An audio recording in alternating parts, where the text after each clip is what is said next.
She put on a veil, sat by the roadside, and waited for the man who had wronged her twice.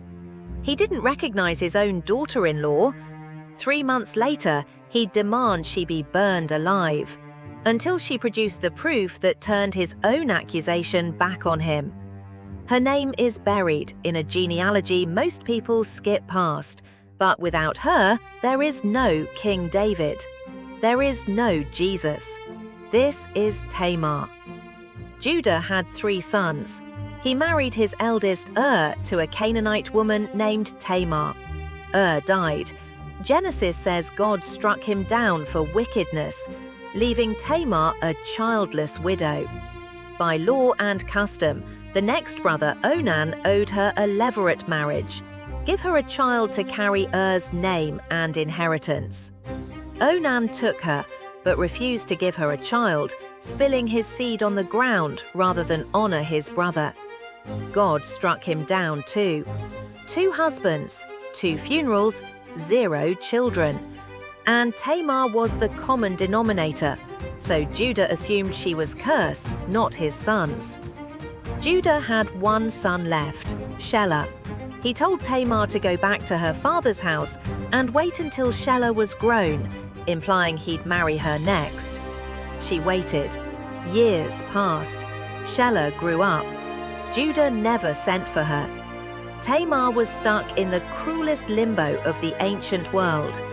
A widow who couldn't remarry outside the family, but a family that had no intention of honoring its obligation to her. No status, no children, no future. Unless she did something about it herself. Judah's wife died. He went to Timnah for the sheep shearing. Tamar heard about it and made her move. She took off her widow's clothes, covered herself with a veil, and sat at the entrance to Enaim, on the road Judah would travel. Judah saw a veiled woman and assumed she was a prostitute.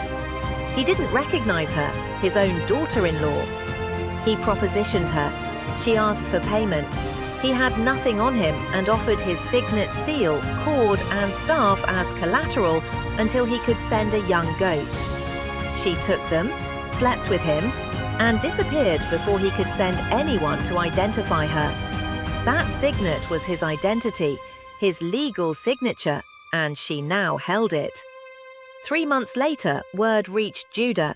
Tamar was pregnant. He was furious and hypocritical. He declared she should be burned to death for prostitution, never once questioning who the father was or examining his own conduct.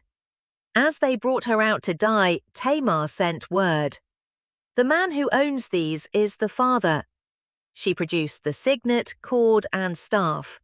Judah recognized them instantly, his own possessions, his own guilt laid bare in front of everyone he was about to condemn her before.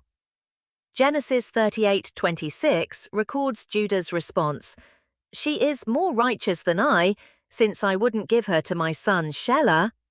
He didn't punish her further. He never slept with her again. But he also didn't deny it. He owned his failure publicly. Tamar had done something almost no one else in Genesis dared. She forced the most powerful man in her family to admit his own wrong, using nothing but patience, risk, and evidence. Tamar gave birth to twins, Perez and Zerah. Perez becomes an ancestor of Boaz, then Jesse, then David. And Matthew 1:3 places her name, a Canaanite widow who disguised herself to get justice, directly in the genealogy of Jesus Christ. The Bible doesn't hide this story. It doesn't sanitize her methods. It simply records this flawed, desperate, courageous woman was written into the story that leads to the Messiah. If you feel like you've been denied what you were promised, remember Tamar didn't wait for someone else to make it right, and God didn't erase her for it. He wrote her in. Read it yourself. Genesis 38.